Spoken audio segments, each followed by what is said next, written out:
Our correspondent made his reputation overnight. Evidence that The night he covered Reagan's nomination. This city and this country. The night he returned to Vietnam. But the troubled night has The night he started. witnessed Detroit's race riots. Bruce Morton, CBS Evening News. This is CBS.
CBS News coverage of the Republican National Convention continues.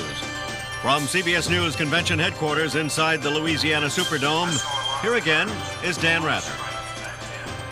As you would expect and has become the norm, the Republicans have prepared a kind of campaign film featuring the accomplishments of George Bush and what they think to be his outstanding characteristics. Bill Plant, our veteran CBS News White House correspondent, has a report about that film. Well, Dan, the Bush campaign has spent its time here in New Orleans trying to draw some distinctions between Mr. Bush and Mr. Dukakis, trying to set out what the campaign will be like on the issues. And, of course, also lately putting out some fires on the question of Mr. Bush's running mate. But now, as this convention draws to a close, the hour has come for George Bush to try and sell himself. Part of the effort to define George Bush is a slickly produced film biography prepared by his media advisor, Roger Ailes. From the opening shot of a Bush granddaughter, the emphasis is on family values, backed up by the candidate's impressive resume. And in an ironic contrast to today's flap over Dan Quayle's military record, this 7-minute film spends considerable time detailing how Bush became a war hero. I volunteered on June 12th, 1942. That was my 18th birthday. I had to wait because I wanted to be a pilot. His war experience made him more serious, more caring, more against war. Tracing Bush's career, the film lingers over his early years as a young father and struggling businessman in the Texas oil fields. It carefully points out that as a congressman, Bush supported civil rights legislation, then passes quickly over the succession of appointed jobs Bush held in the 70s. In the contest between Democrats and Republicans to demonstrate that each party cares deeply about family, Bush parades plenty of pictures of his large clan. Someone said to George, "How can you run for president? You don't have any constituency." And George said, "Well, you know, I've got a great big family and thousands of friends." And, no surprise, Ronald Reagan appears 3 separate times to praise, commend, and endorse his vice president. I trust George Bush. America can trust him, too. Ronald Reagan cannot win this election for George Bush. I think that Reagan can help to open minds up to the possibility of George Bush. George Bush has got to make the sale. Early today, the vice president made it plain that he agrees. Yes, I've been a loyal vice president, but now the gears shift tonight, and I'm going to be the nominee of this party for president, and I'm going to set the agenda. So even though, as this film makes clear, George Bush has spent a quarter century or so in the public eye, this is still, in a sense, opening night. Ultimately, it's all up to him. He's going to have the first opportunity he's had at this level to look the American people in the eye without a screen and talk to them directly.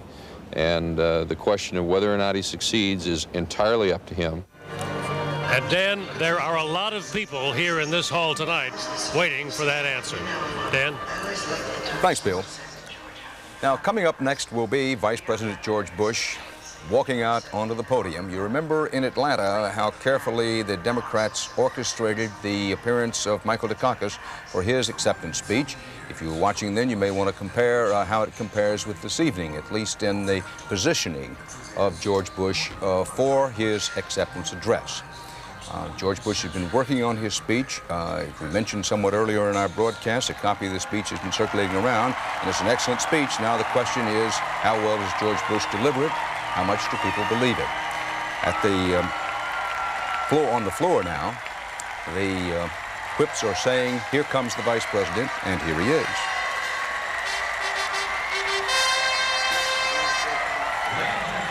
He's being held backstage for just a moment.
The music is Hail Columbia,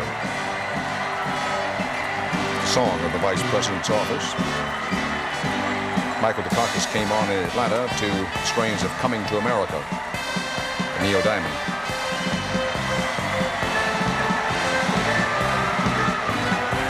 And now from Hail Columbia, the orchestra on cue segues into Anchors Away.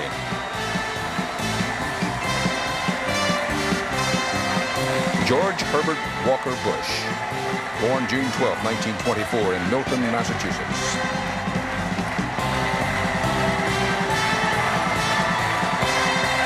Graduate Yale University, B.A., Bachelor of Arts, 1948. U.S. Navy, 1942 to 45.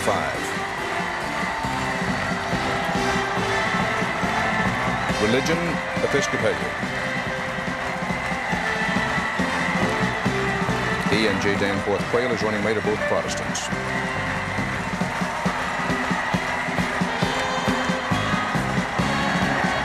Though the Quayle most often attends Presbyterian church.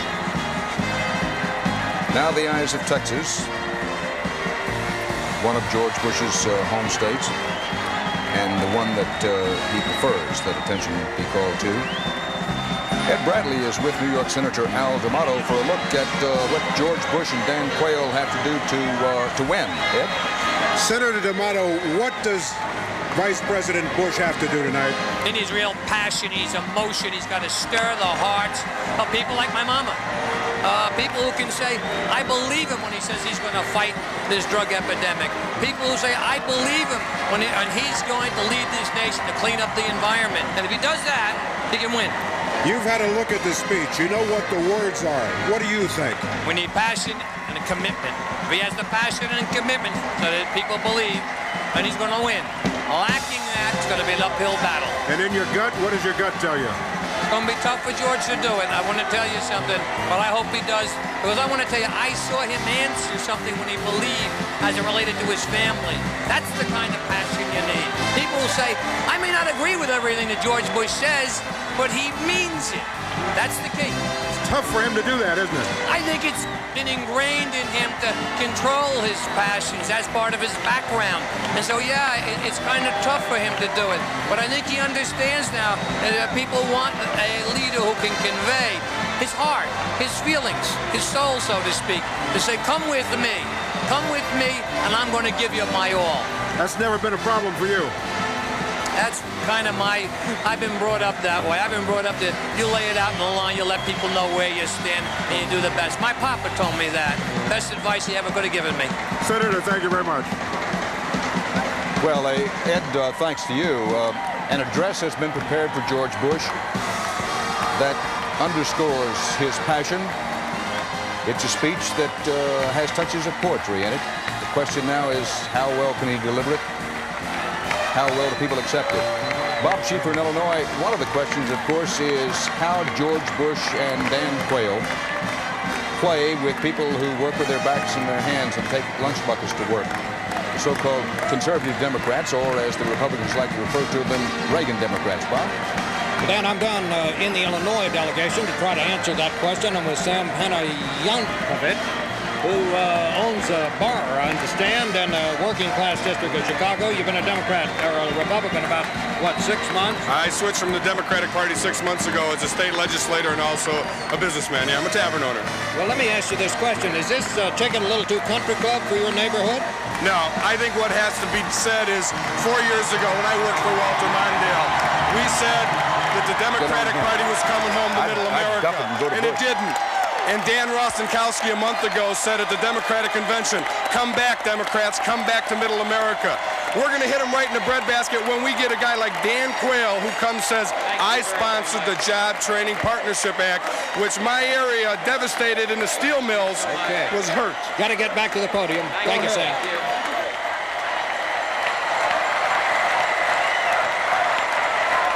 Let's go closer on the podium and see if George Bush is about to get rid of it.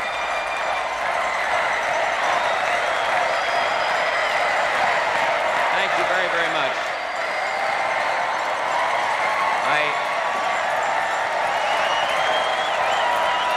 Thank you all. Thank you, ladies and gentlemen. Thank you very, very much. Thank you.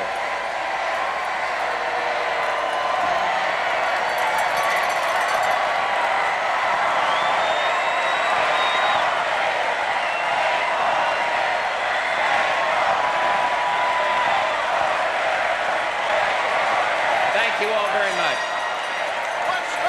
Thank you so much. Thank you. Thank you, ladies and gentlemen. Thank you very, very much. Thank you. Thank you all very, very much. Thank you. Thank you.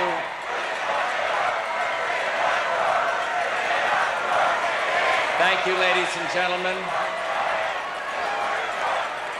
Thank you very, very much. I have many friends to thank tonight. I thank the voters who supported me. I thank the gallant men who entered the contest for this presidency this year and who've honored me with their support. And for their kind and stirring words, I thank Governor Tom Kean of New Jersey, Senator Phil Gramm of Texas, President Gerald Ford, and my friend, President Ronald Reagan.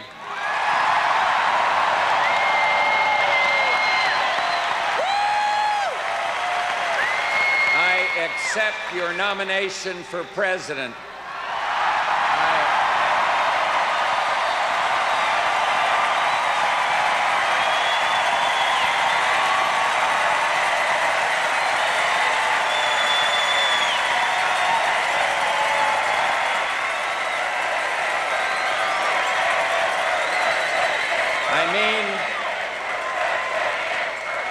I mean to run hard, to fight hard, to stand on the issues, and I mean to win. There are a lot of great stories in politics about the underdog winning, and this is going to be one of them.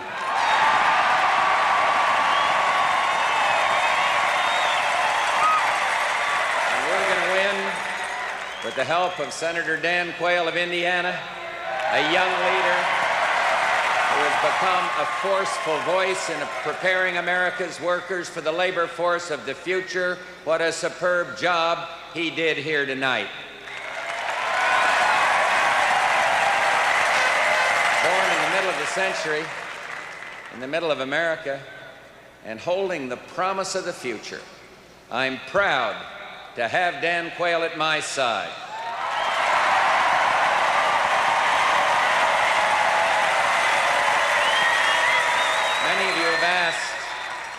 Many of you have asked, when will this campaign really begin?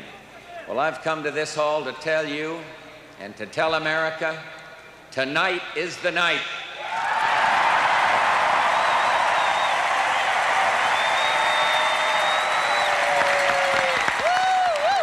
For 7.5 years, I've helped the president conduct the most difficult job on earth. Ronald Reagan asked for and received my candor. He never asked for, but he did receive my loyalty. And those of you who saw the president's speech last week and listened to the simple truth of his words will understand my loyalty all these years.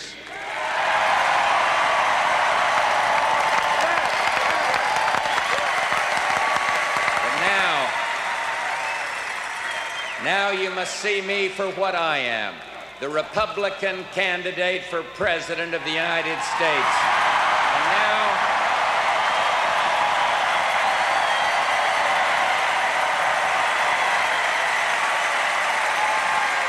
And now I turn to the American people to share my hopes and intentions and why and where I wish to lead.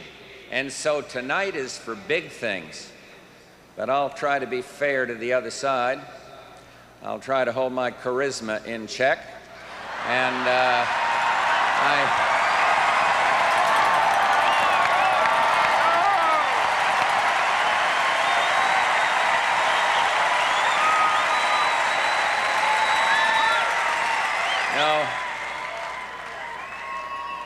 I reject the temptation to engage in personal references. My approach this evening is, as Sergeant Joe Friday used to say, just the facts, ma'am. And after all,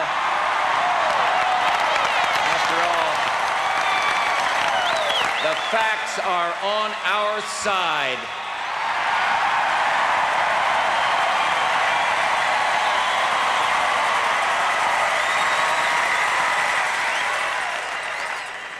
I seek the presidency for a single purpose. A purpose that has motivated millions of Americans across the years and the ocean voyages. I seek the presidency to build a better America. It's that simple and that big. I'm a man who sees life in terms of missions, missions defined and missions completed. And when I was a torpedo bomber pilot, they defined the mission for us. And before we took off, we all understood that no matter what, you try to reach the target. And there have been other missions for me, Congress and China, the CIA. But I'm here tonight, and I am your candidate because the most important work of my life is to complete the mission that we started in 1980.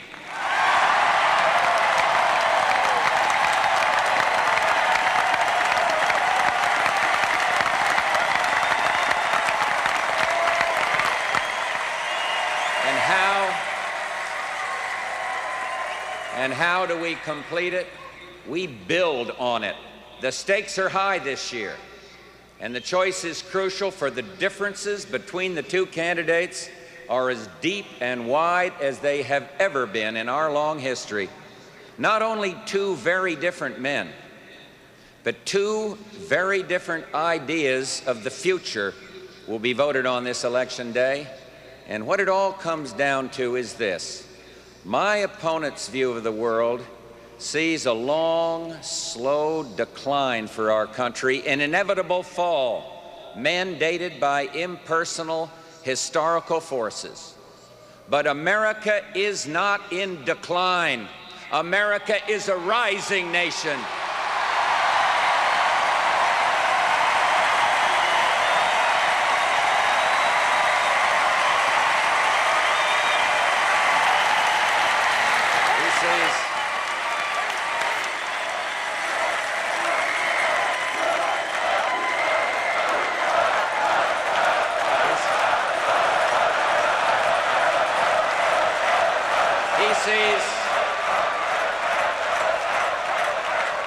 sees America as another pleasant country on the UN roll call, somewhere between Albania and Zimbabwe. And I see America as the leader, a unique nation with a special role in the world. And this has been called the American century because in it, we were the dominant force for good in the world.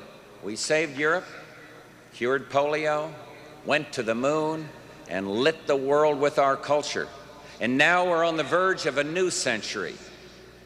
And what country's name will it bear? I say it will be another American century.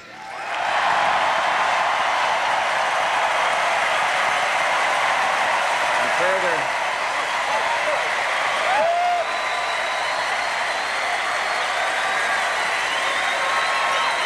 our work is not done. Our force is not spent.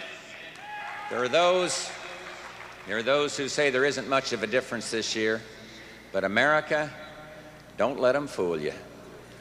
Two parties this year ask for your support. Both will speak of growth and peace, but only one has proved it can deliver. Two parties this year ask for your trust, but only one has earned it.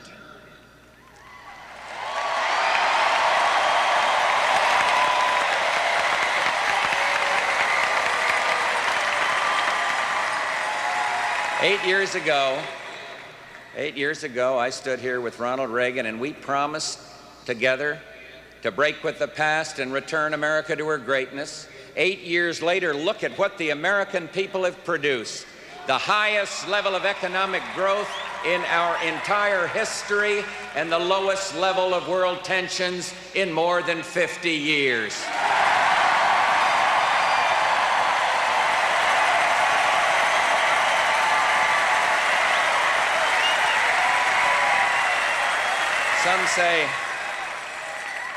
Some say this isn't an election about ideology, that it's an election about competence. Well, it's nice of them to want to play on our field, but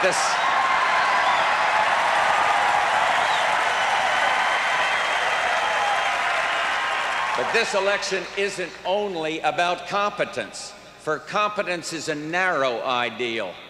Competence makes the trains run on time, but doesn't know where they're going.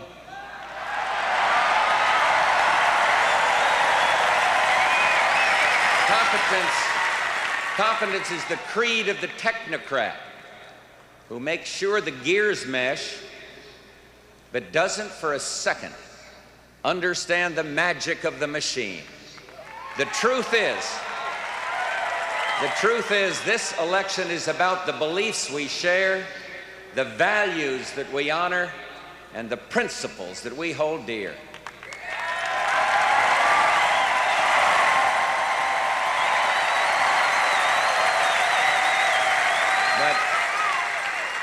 But since someone brought up competence, consider the size of our triumph. A record number of Americans at work, a record high percentage of our people with jobs, a record high of new businesses, high rate of new businesses, a record high rate of real personal income. These are the facts, and one way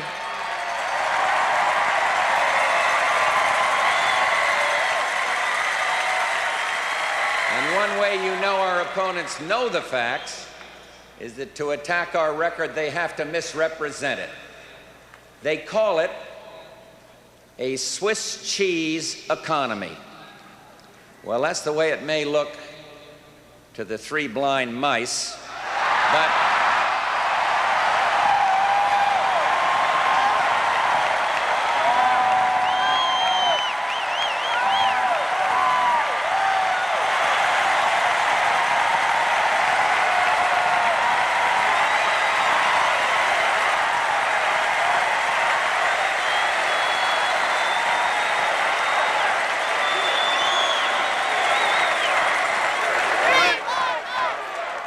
But when they were in charge, it was all holes and no cheese. Inflation.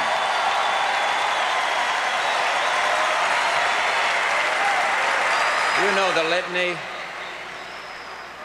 Inflation was 13% when we came in. We got it down to 4%. Interest rates were more than 21. We cut them in half. Unemployment was up and climbing, and now it's the lowest in 14 years. My friends, 8 years ago, this economy was flat on its back, intensive care.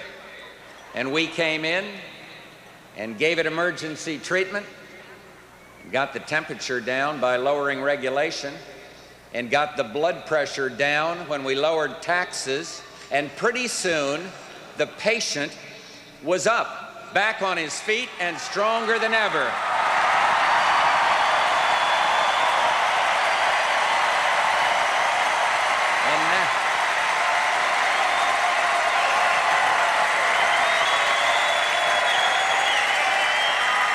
And now, who do we hear knocking on the door but the same doctors who made him sick, and they're telling us to put them in charge of the case again? My friends, they're lucky we don't hit them with a malpractice suit.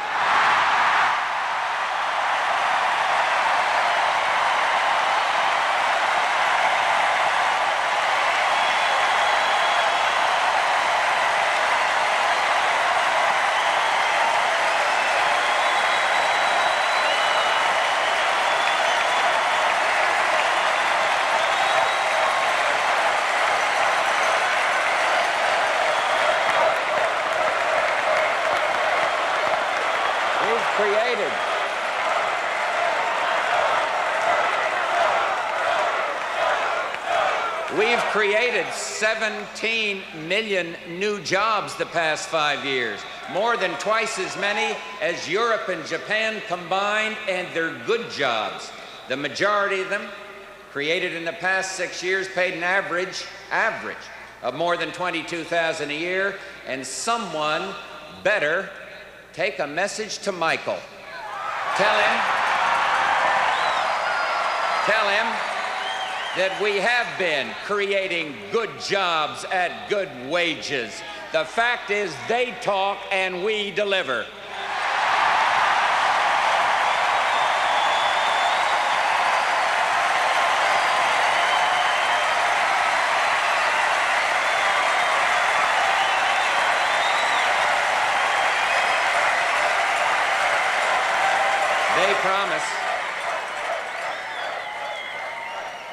They promise and we perform, and there are millions of young Americans in their 20s who barely remember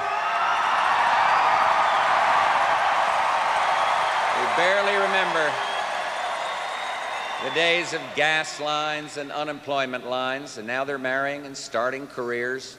And to those young people, I say, you have the opportunity you deserve, and I'm not going to let them take it away from you.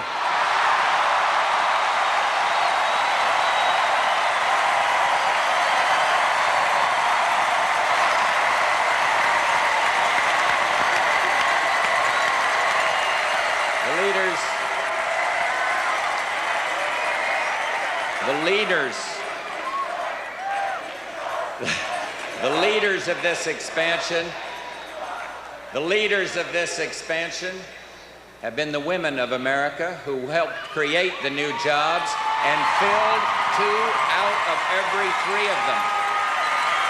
And to the women of America, I say, you know better than anyone that equality begins with economic empowerment.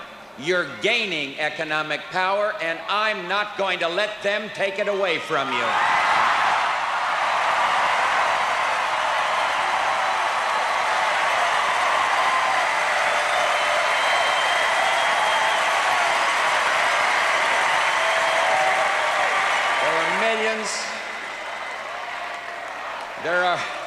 There are millions of Americans who were brutalized by inflation.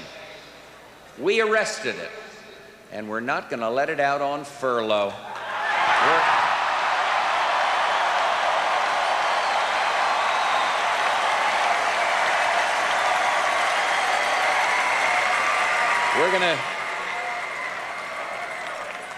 We're going to keep that Social Security Trust Fund sound and out of reach of the big spenders. To America's elderly, I say, once again, you have the security that is your right, and I'm not going to let them take it away from you.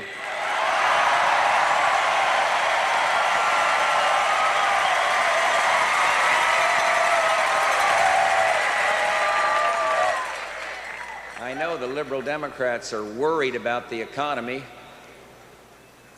They're worried it's going to remain strong. And they're right. It is. With the right leadership, it will remain strong. But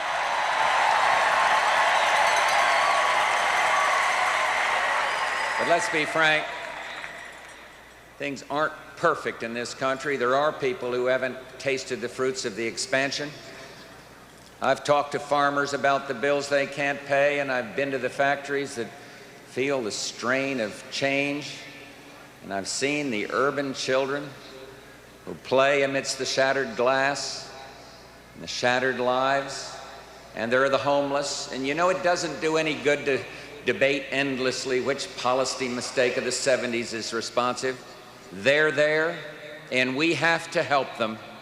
But what we must remember, if we're to be responsible and compassionate, is that economic growth is the key to our endeavors. I want growth that stays, that broadens, that touches, finally, all Americans, from the hollows of Kentucky to the sunlit streets of Denver, from the suburbs of Chicago to the broad avenues of New York, and from the oil fields of Oklahoma to the farms of the Great Plains. And can we do it? Of course we can. We know how. We've done it. And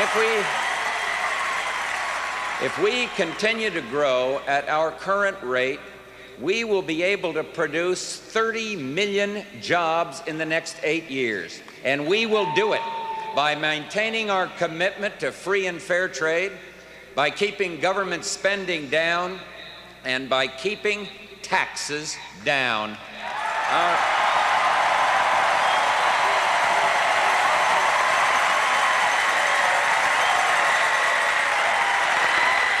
economic life is not the only test of our success. One issue overwhelms all the others, and that's the issue of peace. And look at the world on this bright August night. The spirit of democracy is sweeping the Pacific Rim. China feels the winds of change. New democracies assert themselves in South America, and one by one, the unfree places fall, not to the force of arms, but to the force of an idea. Freedom works. And we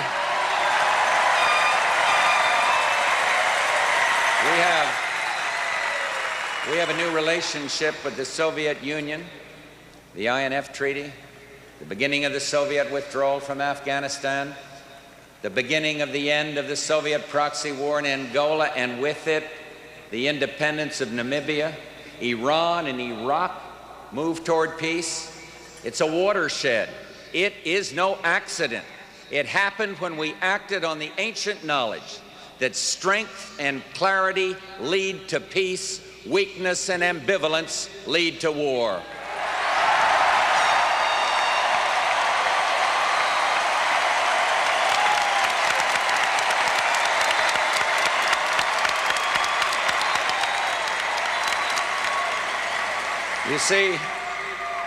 You see, weakness tempts aggressors. Strength stops them. I will not allow this country to be made weak again. Never.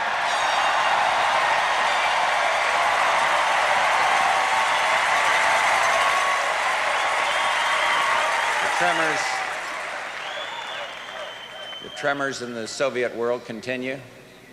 The hard earth there has not yet settled. Perhaps what is happening will change our world forever, and perhaps not. A prudent skepticism is in order, and so is hope. But either way, we're in an unprecedented position to change the nature of our relationship, not by preemptive concession, but by keeping our strength, not by yielding up defense systems with nothing won in return, but by hard, cool engagement in the tug and pull of diplomacy.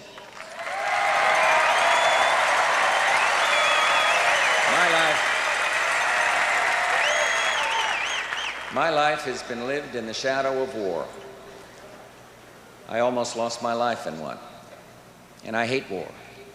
Love peace. And we have peace. And I am not going to let anyone take it away from us.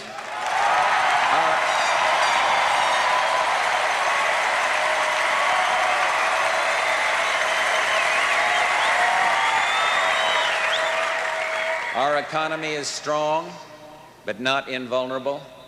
And the peace is broad, but can be broken. And now we must decide. We will surely have change this year, but will it be change that moves us forward or change that risks retreat? In 1940, when I was barely more than a boy, Franklin Roosevelt said we shouldn't change horses in midstream. My friends, these days, the world moves even more quickly. And now, after 2 great terms, a switch will be made. But when you have to change horses in midstream, doesn't it make sense to switch to one who's going the same way?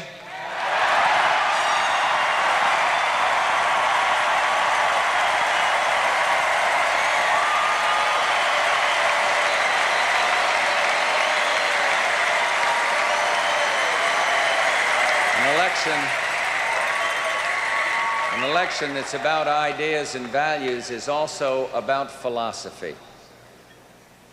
And I have one. At the bright center is the individual.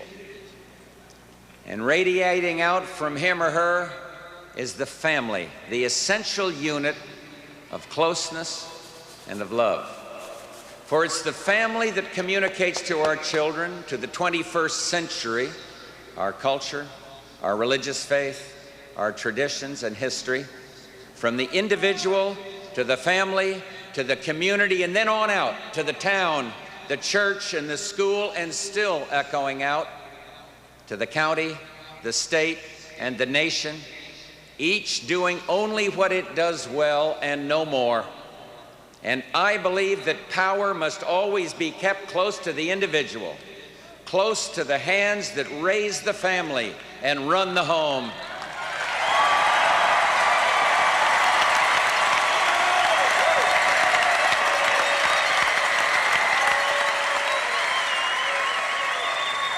I am guided by certain traditions. One is that there's a God and He is good, and His love, while free, has a self-imposed cost. We must be good to one another. I believe in another tradition that is by now embedded in the national soul. It's that learning is good in and of itself. You know, the mothers of the Jewish ghettos of the East would pour honey on a book so the children would know that learning is sweet. And the parents who settled hungry Kansas would take their children in from the fields when a teacher came. That is our history. And there's another tradition, and that's the idea of community, a beautiful word with a big meaning. Though liberal Democrats have an odd view of it, they see community as a limited cluster of interest groups locked in odd conformity. And in this view, the country waits passive while Washington sets the rules.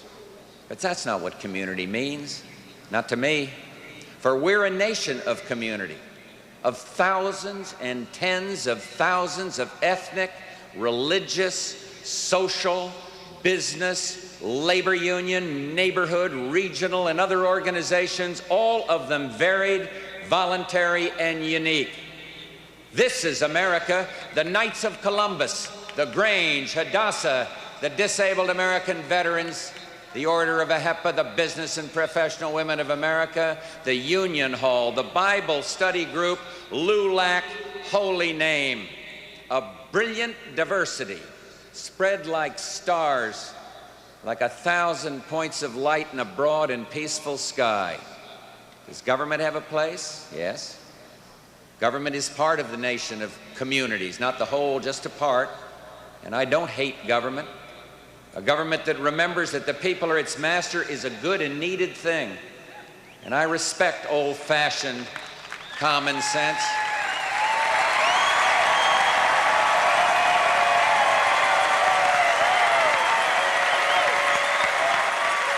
And have no great love, and I have no great love for the imaginings of the social planners.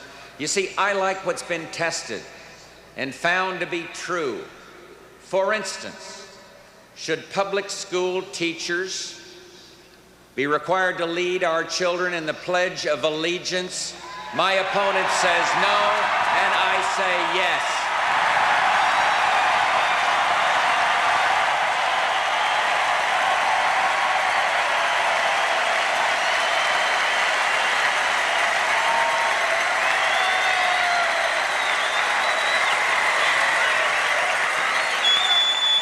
Should society be allowed to impose the death penalty on those who commit crimes of extraordinary cruelty and violence? My opponent says no, but I say yes.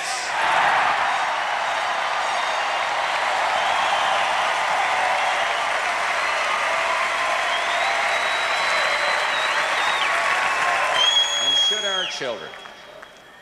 should our children have the right to say a voluntary prayer or even observe a moment of silence in the schools? My opponent says no, but I say yes.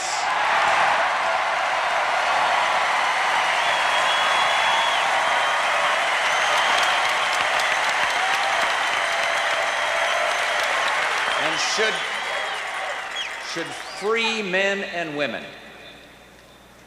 have a right to own a gun to protect their home? My opponent says no, but I say yes.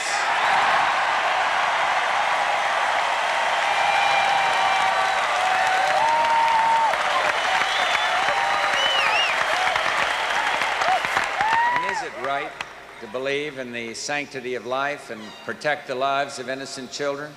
My opponent says no, but I say yes.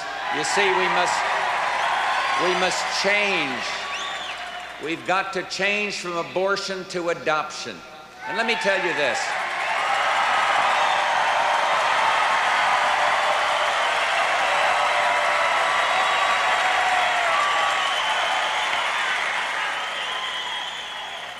Barbara and I have an adopted granddaughter. And the day of her christening, we wept with joy. I thank God that her parents chose life. I'm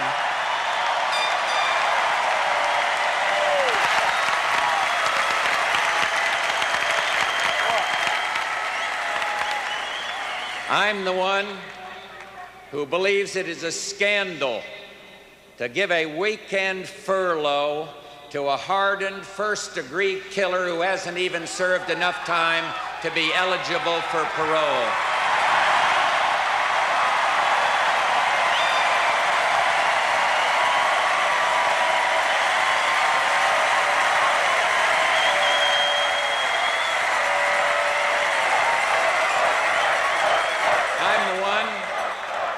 I'm the one who says a drug dealer who is responsible for the death of a policeman should be subject to capital punishment.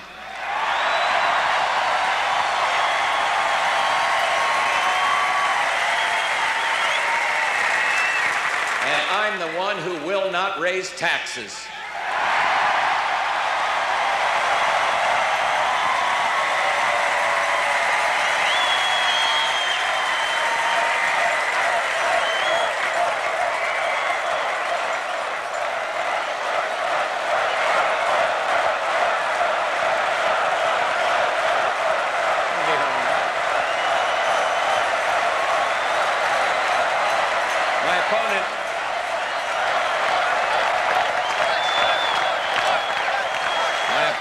says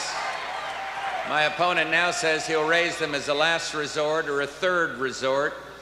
But when a politician talks like that, you know that's one resort he'll be checking into. And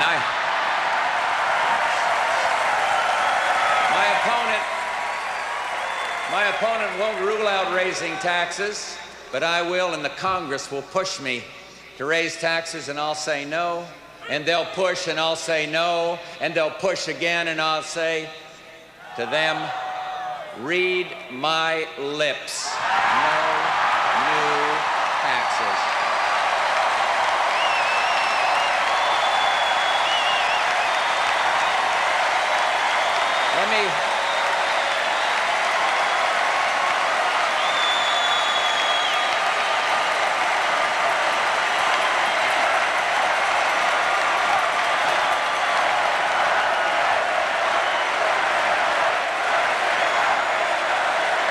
Let me tell you more. Let me tell you more. Let me just tell you more about the mission on jobs. My mission is 30 in 8, 30 million jobs in the next 8 years. Every one of our children deserves a first-rate school. The liberal Democrats want power in the hands of the federal government, and I want power in the hands of the parents. And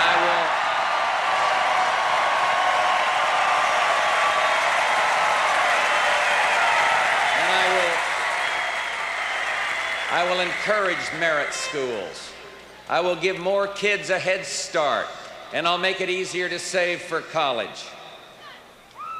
I want a drug-free America, and this will not be easy to achieve.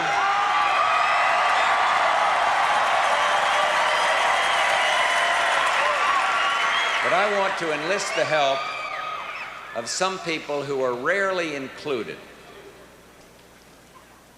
Tonight, I challenge the young people of our country to shut down the drug dealers around the world. Unite with us. Work with us.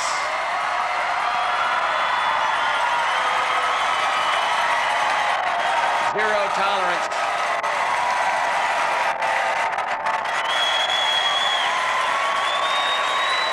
Zero tolerance isn't just a policy, it's an attitude.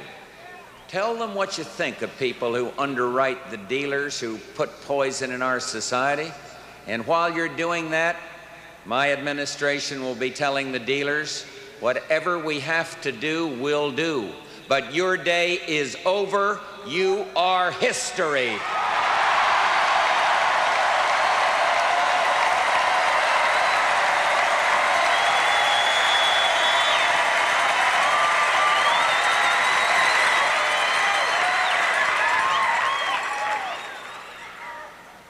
I'm going to do whatever it takes to make sure the disabled are included in the mainstream. For too long, they've been left out, but they're not going to be left out anymore.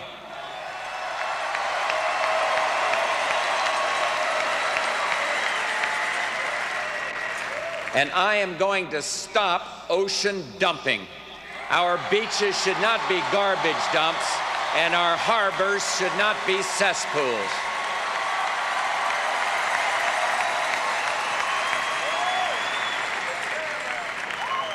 And I'm going to have the FBI trace the medical wastes, and we're going to punish the people who dump those infected needles into our oceans, lakes, and rivers.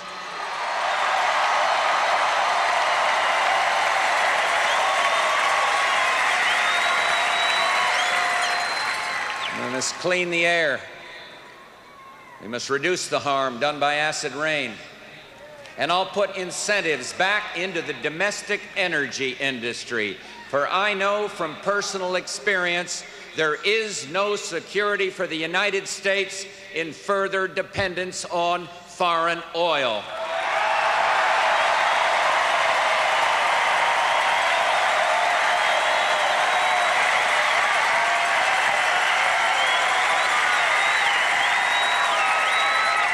And in foreign affairs, I'll continue our policy of peace through strength.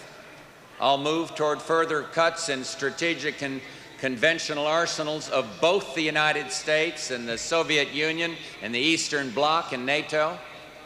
I'll modernize and preserve our technological edge, and that includes strategic defense. And a priority, ban chemical and biological weapons from the face of the earth. That will be a priority with me.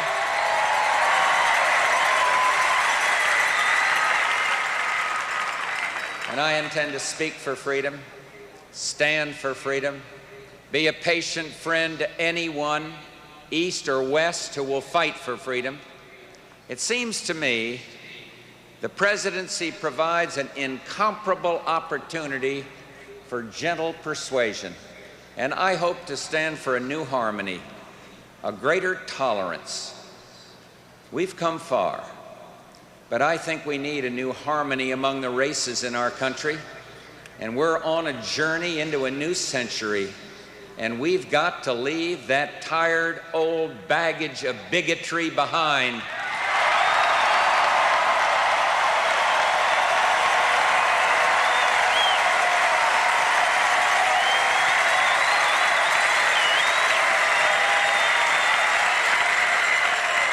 Some people who are enjoying our prosperity have forgotten what it's for. But they diminish our triumph when they act as if wealth is an end in itself. And there are those who've dropped their standards along the ways, as if ethics were too heavy, and slowed their rise to the top. There's graft in City Hall, and there's greed on Wall Street, and there's influence peddling in Washington, and the small corruptions of everyday ambition. But you see, I believe public service is honorable. And every time I hear that someone has breached the public trust, it breaks my heart. And I wonder sometimes if we've forgotten who we are, that we're the people who sundered a nation rather than allow a sin called slavery. And we're the people who rose from the ghettos and the deserts, and we weren't saints, but we lived by standards. We celebrated the individual, but we weren't self-centered. We were practical, but we didn't live only for material things. We believed in getting ahead, but blind ambition wasn't our way. The fact is, prosperity has a purpose. It's to allow us to pursue the better angels, to give us time to think and grow. Prosperity with a purpose means taking your idealism and making it concrete by certain acts of goodness. It means helping a child from an unhappy home learn how to read. And I thank my wife, Barbara, for all her work in helping people to read, in all her work for literacy in this country.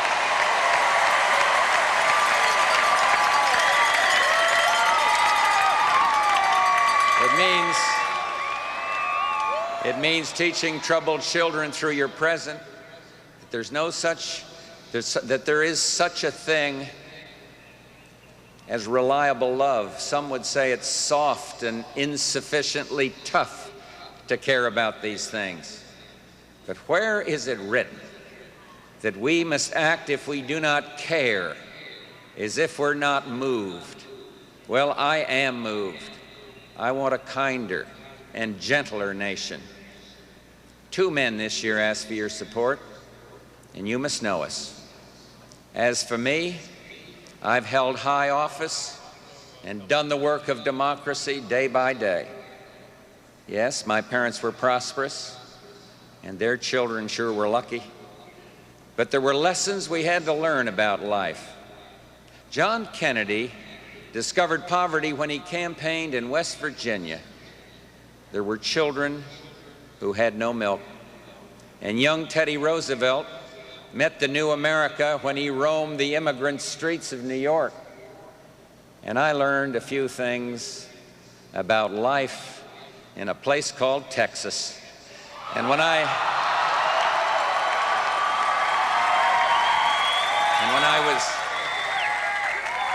was working on this part of the speech, Barbara came in and asked what I was doing. And I looked up and I said, "I'm working hard." And she said, "Oh dear, don't worry. Relax, sit back, take off your shoes, and put up your silver foot."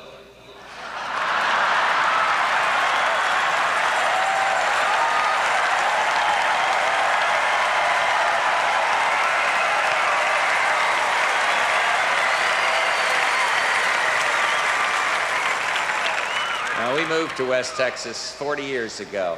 40 years ago this year, and the war was over. We wanted to get out and make it on our own, and those were exciting days. We lived in a little shotgun house, one room for the three of us, worked in the oil business, and then started my own. And in time, we had 6 children, moved from the shotgun to a duplex apartment to a house, and lived the dream.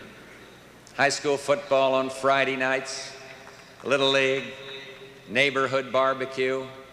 People don't see their own experience as symbolic of an era, but of course we were. And so was everyone else who was taking a chance and pushing into unknown territory with kids and a dog in a car. But the big thing I learned is the satisfaction of creating jobs, which meant creating opportunity, which meant happy families who in turn could do more to help others and enhance their own lives. I learned that a good done by a single good job could be felt in ways you can't imagine. It's been said that I'm not the most compelling speaker, and there are actually those who claim that I don't always communicate in the clearest, most concise way. But I dare them to keep it up. Go ahead, make my 24-hour time period.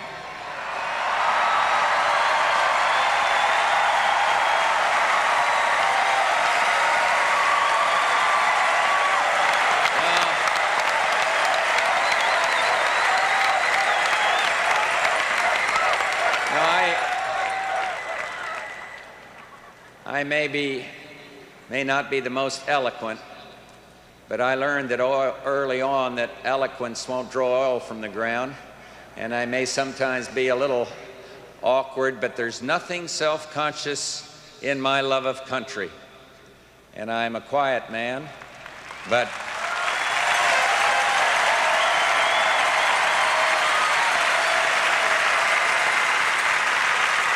I'm a quiet man, but I hear the quiet people others don't. The ones who raise the family, pay the taxes, meet the mortgage. And I hear them, and I am moved, and their concerns are mine. A president must be many things.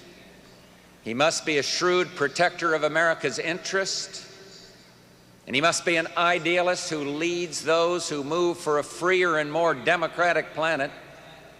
And he must see to it that government intrudes as little as possible in the lives of the people, and yet remember that it is right and proper that a nation's leader take an interest in the nation's character.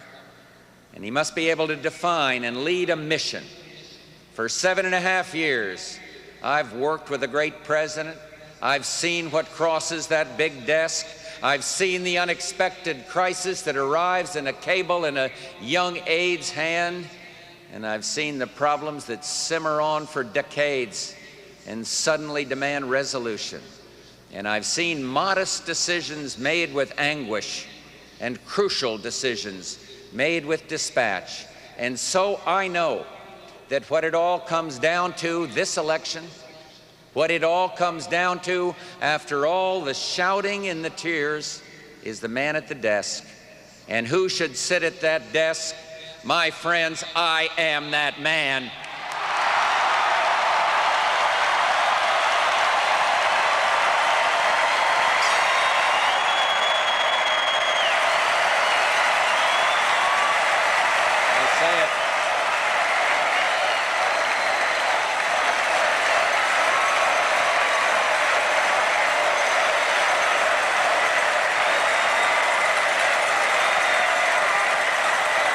I say it I say it without boast or bravado. I've fought for my country, I've served, I've built, and I'll go from the hills to the hollows, from the cities to the suburbs, to the loneliest town on the quietest street, to take our message of hope and growth for every American, to every American. I will keep America moving forward, always forward, for a better America, for an endless, enduring dream and 1,000 points of light. This is my mission, and I will complete it.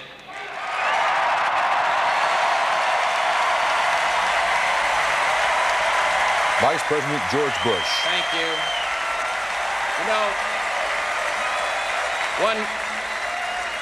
It is customary to end an address with a pledge or a saying that holds a special meaning. And I've chosen one that we all know by heart, one that we all learned in school. And I ask everyone in this great hall to stand and join me in this. We all know it. I pledge allegiance to the flag of the United States of America and to the republic for which it stands, one nation, under God, indivisible, with liberty and justice for all. Thank you, and God bless you.